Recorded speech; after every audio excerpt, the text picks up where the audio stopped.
So, yeah, this video. Yeah, no intro skip for this one, might as well cut right down to the chase. So if you're familiar with the commentary community, you're probably familiar with Bop, or a bunch of Psuedo intellectuals. They are popular, if not the most popular commentary group out there, with the members being commentators with exceedingly good quality. 2 years ago they released a commentary on Tamashii Hiroka and Bandit to the Past, to positive reception. At first I didn't have any qualms with the video, then I grew out of the mindset of, it's Bop, so automatically it's good, and decided to look at the video more thoroughly. And upon looking over it, I was honestly shocked at some of the mistakes I ended up finding. Now, I might as well address the big thing here. This video was 2 years old, why am I still covering it? 2 reasons. 1, because by commentating on this video, I can show others what not to do in a commentary. And 2, you have no idea how fun this was to make. DJ, hit my beat. No, sweet, the other theme. Oh, okay, sorry.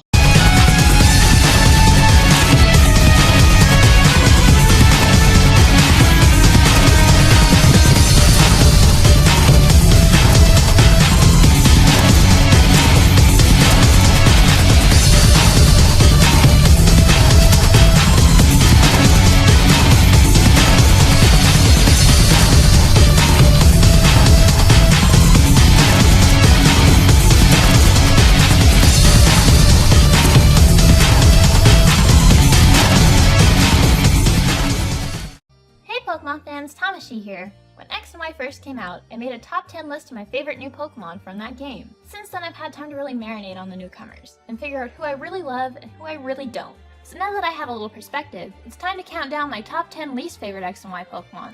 But there's a little problem. The Kalos Dex is really small, and I personally don't have more than 5 I dislike. So today I'm going to call in some help from a Poketuber who's known as a Brandon to the Past. We'll each pick 5 of our least favorites from the Kalos Dex, and alternate explaining what they are and why we don't like them, to add up to a full top 10. If both of you couldn't think of more than 5, then how could this possibly be a well-organized list? You would have to debate and discuss the entries, so wouldn't that invalidate your intro since you would have gotten some new perspective on these listed mons? Unless you just merge the 2 lists together, then, well, your list would have no sense of proper progression. If you just did that, then why not just have them as 2 separate top 5, since, you know, there's no actual rule to the amount of entries? Okay, Zero, I'll give you this. That was a pretty solid point.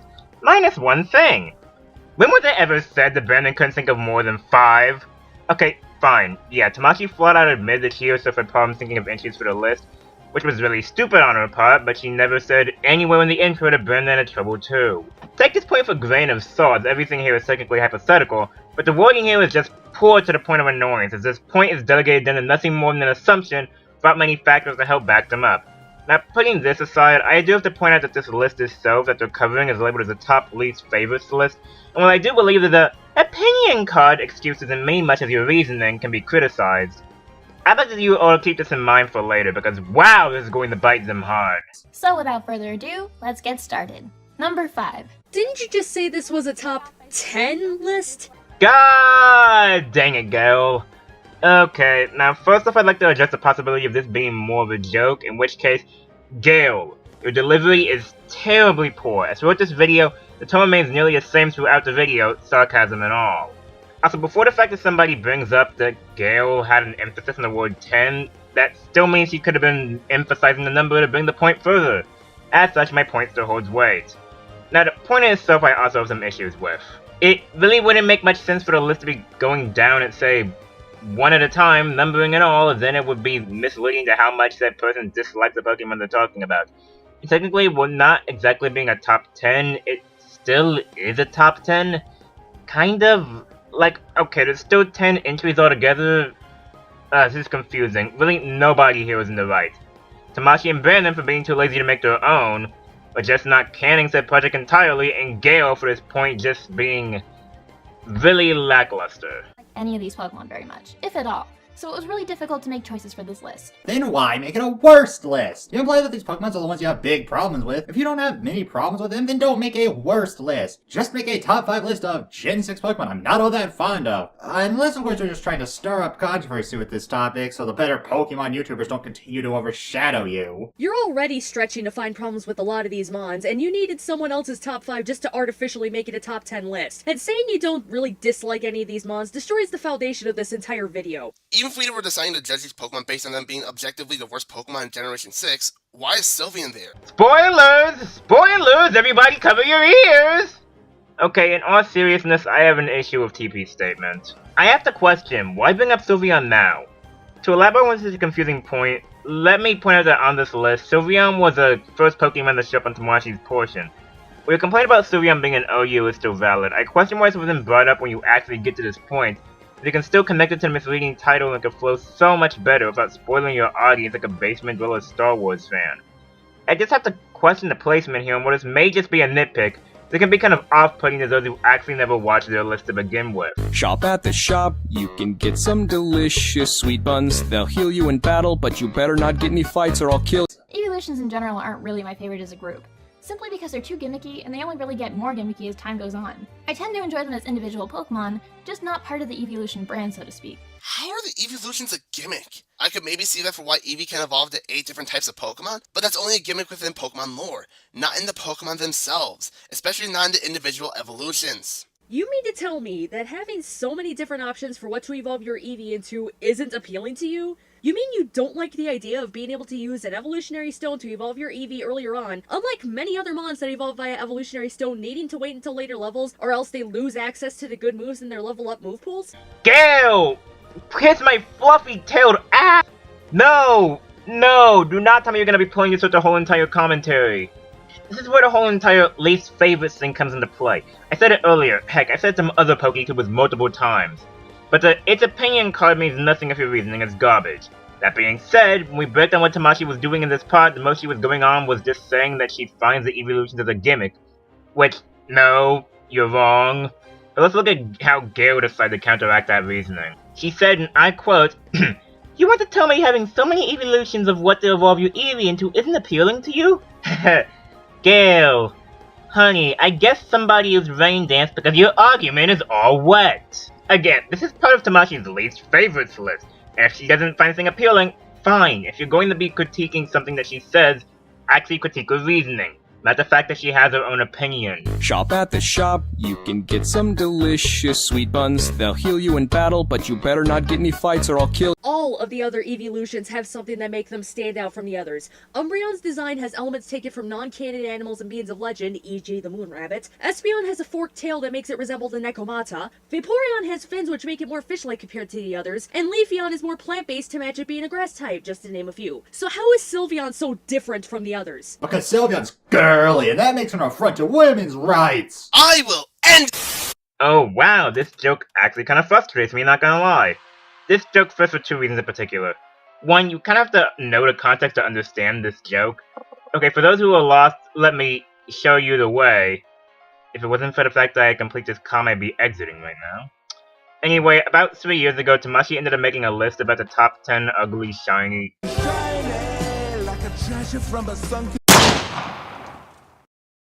Pokemon. One of the entries in the list was Lopunny, mostly for being pink. And obviously most people came to the conclusion it was for feminism, pink equals female and all that jazz. Now, see, here's the thing. This commentary came out around the time of 2015. Tamashi's shiny list was created in 2015 exactly. Knowing this, I could come to the conclusion they were referring that video. Now, to anybody who never knew of that video's existence, your joke is simply made confusing as we don't know exactly what the bloody Tartarus, Hell, Detroit you're referring to, and comes off as you painting Tamashi some kind of weird, rabid feminist. Granted, that could be backed up given one of the entries lower on the list, but as it is now, the joke just kinda gets hit by rollouts or flat. Wonder how many Pokemon puns they can fit into this commentary.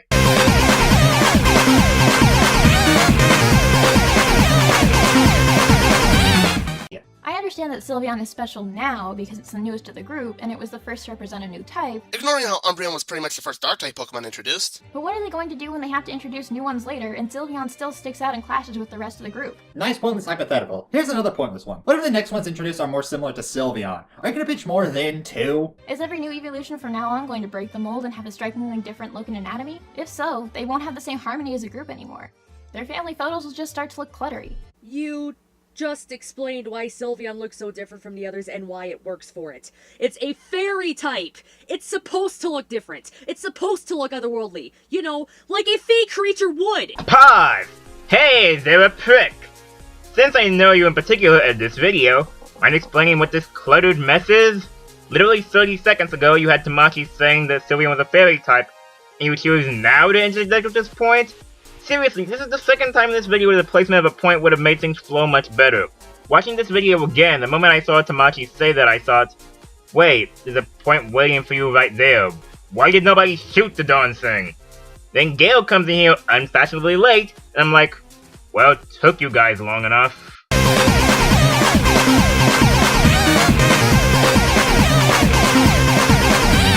Dedenne is one of the new fairy-type Pokemon, but doesn't it look familiar? It looks like Raichu and Hamtaro got together and had a baby. It's just another Pikachu and Raichu clone. Did we seriously need another one of those? Meryl, Plusle, Minun, Pachirisu, and Emolga are all Pika clones, yet I don't hear any complaints about those. Just saying, you really can't just complain about the one when several are guilty of adding to the Pika clone roster. Unless he does, and it's only talking about Duntana because Gen 6, but with no mention of any of the other ones, I don't blame anyone who questions this bound of possible hypocrisy. Point used fly.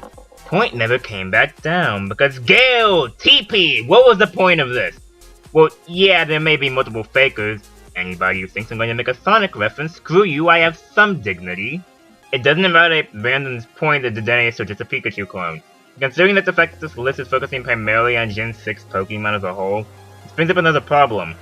Brandon isn't at all inclined to mention those other clones. For frick's sake, TP, for all we know, Brandon could have had a problem with these other Pikachu and Raichu clones, but just didn't mention it. And honestly, it would have been better if Brandon didn't, because if we did it, it would be going terribly off topic. Like, say it was making a worst unit of a Pokemon list and decided to talk about the Patrat line. I go on a tangent and then bring up all the other non-Pikachu rodent Pokemon that have appeared throughout the franchise. There would be a 4-episode hypothetical video. They came to hear me talk about why that Pokemon be one of the worst. TLDR, Brandon would have gotten off topic and would have dragged on. We don't want a Green Scorpion countdown, folks.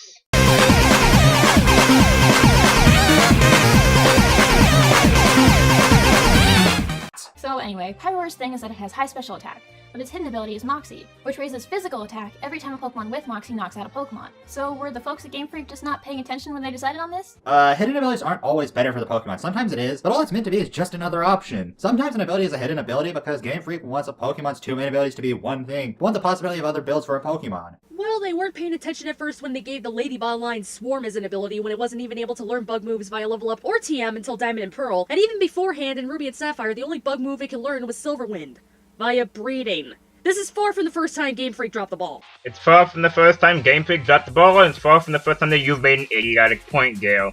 How does your mind operate? No, please, tell me. Game Freak may have dropped the ball before in the past, but that still doesn't justify how this was done with Pyroar. Actually address the bad reasoning, then respond with, derp, this has been done in the past, thereby rendering the problem you have this Pokemon bad by default.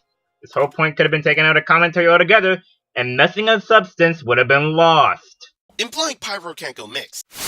I suppose it's possible to raise a mixed attacking Pyroar, relying on the boost from Moxie to power your physical attacks, and knocking out the first few Pokemon with special only. TP, why? Why must you rapidash my hopes and dream eaters? Why? The Pokemon puns are getting a bit too much. This is just my judgment hour. What can I say? I like punishment. Okay, no, that isn't what I meant. Please be gentle. Something I noticed while watching this, Master TP10, you say right before the next point implying that you can't go mixed. Of your next interjection, it cuts back to Tamashi yourself admitting you're gonna have a mixed Pyroar set. I'm just confused. You didn't even cut Tamashi off. This was just not listening. I would advise just paying more attention to the video next time if that's okay with you. Never again! Never ever again! But I've never seen anybody try it, so I don't know how that would work out. If you ever run it, let me know how it went. Yeah, Moxie seems strange for Pyroar, and yes, its attack stat isn't that good, and yes, a physical or mixed build for Pyroar isn't ideal, but at least you can make both work. It's not like Flareon's hidden ability of Guts that can only work if it's poisoned or paralyzed thanks to the fact that Flareon can't be burned. Refer back to what I said about Game Freak dropping the ball in the past. Also, if you're really looking to hidden abilities as a factor, there are plenty of other Kalos mons that got screwed by their hidden abilities, or got hidden abilities that were redundant. The Scatterbug line, Fredguard, an inferior version of Telepathy which already only works in double and triple battles. Skittle line, Grass Pelt, only works in grass or when grassy terrain is used, meaning it's very situational and hampered further by the fact that the Skittle line can't learn grassy terrain. Dedenne, Plus, can only work in a double or triple battle if one of its partners has plus or minus as an ability, of which only 11 Pokemon can have those abilities, and all of them are weak to ground. High Earthquake, Pancham line, Scrappy. Sounds good in theory, but Pangoro is part Dark type, and both mods in the line have access to Dark type moves. Noibat line, Telepathy, only works in double and triple battles, and is inferior to its regular abilities thanks to Telepathy being mostly used for Earthquake, which the line is already immune to. I mean, we still have other moves to worry about, like Explosion, which is one of the most powerful normal type moves, as well as Surf, which will probably do more than you think, considering Noibat's special defense is absolute garbage, but details.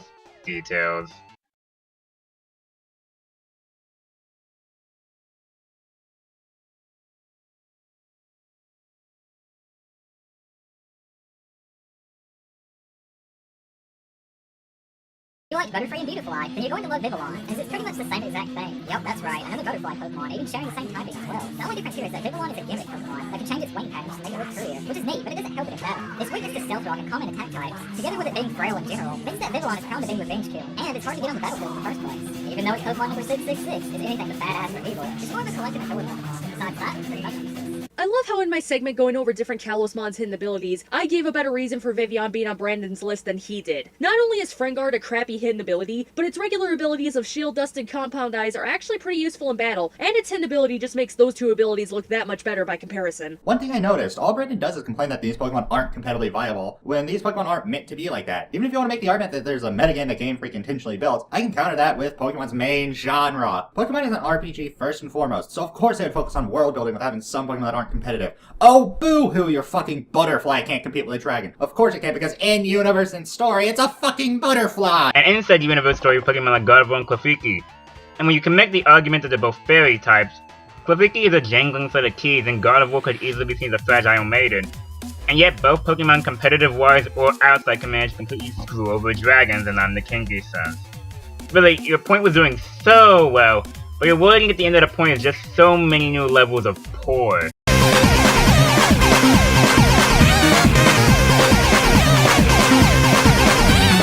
I suppose that makes sense for an iceberg, but they could have tried a little harder to make it functional. Fortunately, though it is susceptible to entry hazards, it can at least use Rapid Spin. So with some determination, the thing doesn't have to be completely useless.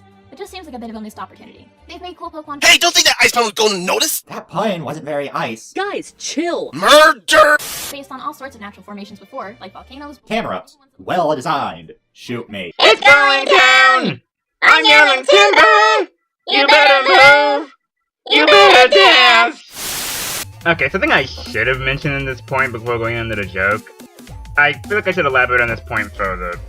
Hey, Zerek, I love how you respond with your own subjective opinion here, as if that's meant to debunk something. I mean, by your own logic, I could call out Torterra, Golem, and Trevenant for being same animals and for one reason being a tree, and just adding a face on them. I mean, for Christ's sake, at least if Camelot is a camel with volcanoes attached to it, your point's just worthless. We've had Pokemon looks cooler than this, but just not Avalugg. You brought up Avalug's ice typing and its defensive problem, and brought up its high defense and vulnerability to entry hazards, yet you didn't address the arguably bigger problem with it having such a high defense and low special defense. It has a high defense when 3 out of the 4 types that ice is weak to are primarily physical attacking types, yet even they have access to special moves. So really, its high defense doesn't mean all that much. Not to mention that any decent fire-type special attacker can take out Avalugg in one hit. Granted, that's if that Avalugg doesn't have Sturdy as its ability, which it can have due to it being its hidden ability. Yes, it delays the inevitable, but it also gives it a chance to at least do a world of hurt on that Firemon, because as you pointed out, it has a high attack stat.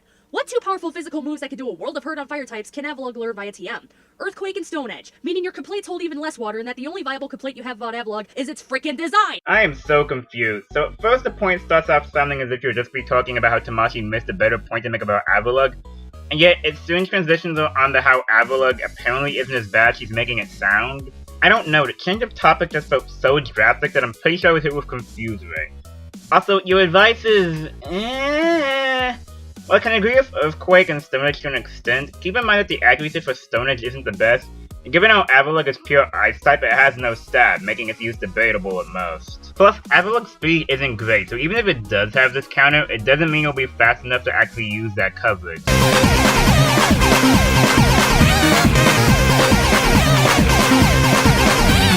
Go-Goat typically has an easy time setting up against most teams. Its low speed stat is its main drawback, as it leaves Go-Goat susceptible to most revenge killers. Along with this, its move pool isn't very good. Last I checked, Go-Goat's move pool is actually pretty good. It learns Earthquake and Aerial Ace via level up, and Brick Break and Rock Slide via TM to help a bit with type coverage. Earthquake not being as good as it could due to a mediocre attack stat and the fact that it wasn't stab, and Aerial Ace also wasn't stab and only has 60 base power, so good luck with that. Brick Break is fine I guess, but Rock Slide, again, no stab and has less than 100 accuracy. Bite me. Will I get the point of these examples as a whole to show that Go-Goat has impressive type coverage? It doesn't mean much if the moves aren't that great for said Pokemon. And leaves it very predictable, which can cause problems for Go-Goat. There are many better grass type choices out there, and poor Go-Goat just doesn't cut the chase. Are there better grass types to use on a team? Yes, but Go-Goat can still pull its weight. Also, you didn't bring up either of its abilities, which would have worked as a good criticism. Sap Sipper is a good ability, but it requires Go-Goat to be hit by a grass type move. When it's already a grass type Mon, not many Mons will be attacking it with grass type moves. Now this point may be a little bit situational, but why not just switch out? If one can predict the play an opponent will make, or easier yet the eye of the opponents, as X and Y are kind of the easiest Pokemon games, you can still get a boost in the stat. Now, yeah, most likely somebody will be forced to switch out to another Pokemon on their team, but by that time you can still get a free hit in the next Pokemon that switches in.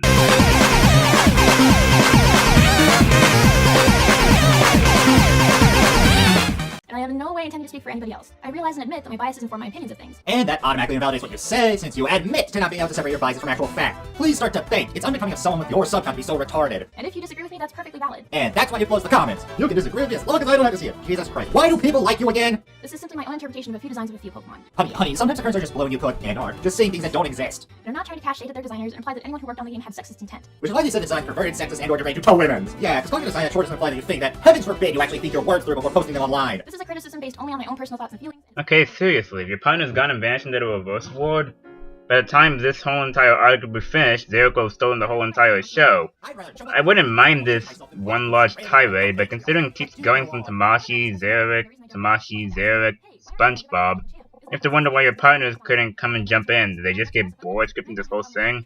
Like, chemistry was decent up till now, until you have you trying to steal a show like this. Objectification is dumb. Does that mean you can't complain about Lopunny anymore? Also, this isn't a false equivalent because guess what? It's still fucking objectification of the male body. But hey, I guess in the land of Tamashi, as long as no one's complaining, it's not a problem. How do you have fans? I'm being honest here. How can any rational person tolerate the sheer hypocrisy? I find it saddening this is actually going to be important for later.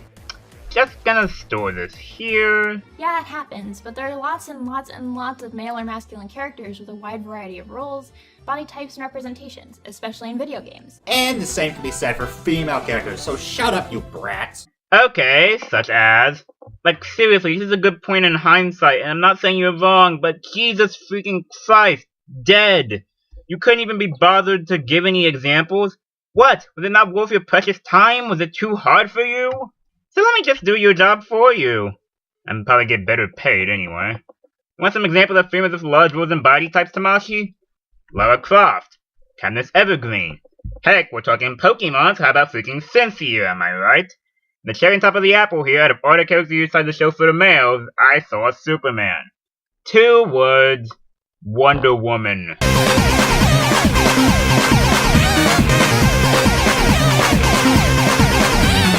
Considering they're both humanoid rabbit-based designs, with feminine and masculine characteristics respectively. But for another, the implication here is that masculine things are not attracted by nature. Or we can look at how his ears are cranes, his stomach's a belt, and how he's a fucking construction worker! Yep, let's just ignore the Mon line and the Hitmon lines, cause fuck logic, narrative is more important. Here's the feminine thing. It is pretty. It even wolf whistles at you in case you don't get the message that this is the object of desire in question. Curtains, blue! Is at you. It's lumpy. It's conventionally unattractive and undesirable. This reinforces gender roles of both men and women in terms of who is the sexual object, and I feel like that's actually a lot more harmful to men than if Diggersby was just a sexualized male humanoid rabbit thing. Fuck you, I'm swallowing dynamite. Finish the commentary without me, I'll be back for the final thoughts, because I'm sure this explosion won't kill me. Well, that was sure important. Okay, actually, while I'm at it, might as well hit Tamashii again. 2 things I have to say here. 1, while I don't agree with your ideas here, I do find it funny how you missed out on 2 things that actually could have supported your idea. I mean, seriously, cute charm, and ability to cause infatuation above physical contact, and klutz. So, ditzy females then. It's sad when even I can make a better example than you for your idea that I don't even agree with. Second, the whole entire idea of Diggersby. Well, I can see where you're coming from. Taking into consideration that unlike a Pokemon looks like Combee, evolution isn't determined by this Pokemon's gender. Taking this into consideration, it could ruin your sexual stereotype idea. The female Diggersby could be seen as big and attractive, and goes up to the norm of an attractive female character. The same could be said for male Lopunny, although I'm just going to leave it at that for obvious reasons. So, if you're waiting for me to be picking a nit over a representation of masculinity for once, there you go. First off, Cheek Pouch is a good in-battle ability. Giving it any sort of berry will make it last longer in battle no matter what the berry does normally. Second, Pickup is a good ability outside of battle. It allows it to pick up various items in the overworld when you're traveling, meaning it could pick up a lot of items, especially if you keep it in your team as an HM slave, which is what a lot of people use it for to begin with. Third, Huge Power is a great hidden ability for it. It has access to a lot of decent physical moves, and can make a good physical attacker because of that ability. Gale, stop! You continue to show me why you were the worst out of commentators in this whole entire commentary. Nothing you said was wrong, and that's such a good point. Too bad Tamashii never went into any details about this. This literally has nothing to do with why this Pokemon was on the list. You guys literally just got through showing the feminism argument, and how that was the main reason. This is all just pointless padding. Furthermore, its fucking design is not supposed to be based on a fat, lazy slob. Think about it. Diggersby. Digger. It's part ground type. It looks a bit like the hiker trainer class, and it could very well take inspiration from construction workers and other blue-collar types, meaning it's nothing like the fat, lazy slobs you think it's supposed to represent! Finally, I call bullshit on putting an HM slave on a worst mon list, much less at the #1 spot. The fact that it's an HM slave gives it a lot of out-of-battle utility, and its huge power hidden ability means it can be a surprisingly good physical attacker, meaning it's already better than a lot of HM slaves to begin with. Oh my god, we're still going! This is straw man, trying to debunk things that Tamashii herself never even said! Oh my fucking god. How do you have fans? How are you popular? This video is so shittily argued, I honestly wouldn't be surprised if people who didn't know who you are would assume that you're the laughingstock of the Countdown community. Being absolutely honest, Meta could have done better. It's laughable that even someone like me could see the flaws every time you try to argue competitive shit. Hey, guess what? I personally don't like the competitive scene, so you know you suck at explaining when I outclass you with my Pokemon knowledge. Then there's the shoddy editing. Learn to word, learn to use better images, and learn to act. And finally, keep your ideology out of your videos. You're not intelligent enough to argue anything related to it. Oh! Really now? No! This point actually irritates me, considering you all barely ever got under cases for this. Besides the Furfu segment, I saw no instances of the editing being heavily criticized. And really now, the acting was poor, how freaking so? Really now, for a group and a community of stolen tenants to help others improve, I see little actual improving tips for these final thoughts. Honestly, these final thoughts ended up giving me bad flashbacks to another commentary group. You probably all know it. The dastardly, decrepit, garbage waste of space known as the CanCom. And me and you, Eric, well, I guess we got something in common, because frick, something as minor as Pokemon, this wasn't worth getting this worked up over. In the CanCom, I went in with the sole intent of tearing Halo fan down. And your goal in this end comes off as nothing more than trying to tear down Tamashii just for the heck of it, because, well, she's Tamashii. Frankly, I don't even care if you have an edgy persona. You asked why she had fans more than once, and said you wouldn't be surprised if she was a laughingstock. Tell me that this isn't spiteful. Oh no, oh wait. Ugh. Anyway, I guess I'll just move into my final thoughts. Okay, I'm gonna go one at a time here. Honestly, TP, I honestly don't know exactly what to say to you in particular. You've definitely improved from this and didn't really have any standout bad points. Really, the only issue I found with you in particular in this commentary was just a bad placement of points. Gale Force, Gale Force, Gale Force. You were by far the worst one out of the bunch in this comm. Well, yeah, you didn't have the obvious issue of spite, such as one of your other co-op partners. I found your screw-ups to be the most infuriating of the bunch. Making points against things that weren't even argued, making rather poor suggestions referring to movesets, going on pointless tangents that didn't need to be there, and the most annoying part, forgetting as a whole that this was the least favorites list. Really, I just suggest focusing on the bigger picture instead of the other things surrounding it. Now, Zarek, well, Gale may have had the worst points, you definitely annoyed me the most. Can't really explain why, but even with your edgy persona, you still came up with a major joke. And while that inherently isn't a bad thing, heck, I've learned that myself from my Dragon comm. There was clear emotion fueling your points, and it really shows as the video progresses. Combine this with poor editing on your part, and I just feel kind of annoyed. I may not have seen much of your content, but dude, I know you're better than this. Anyway, that's over. I hit this video with my best shot. No, please don't. I just hope it wasn't gunk. Why do I feel like something bad is about to happen? Well, looks like I'm in cyber hell for making bad jokes. Wonder if I can pay Lunatic to bail me out of here. I know he pays for Neko pictures. Sorry, Jonah, but Cyber Hell is still hell. And you know what furries do in hell.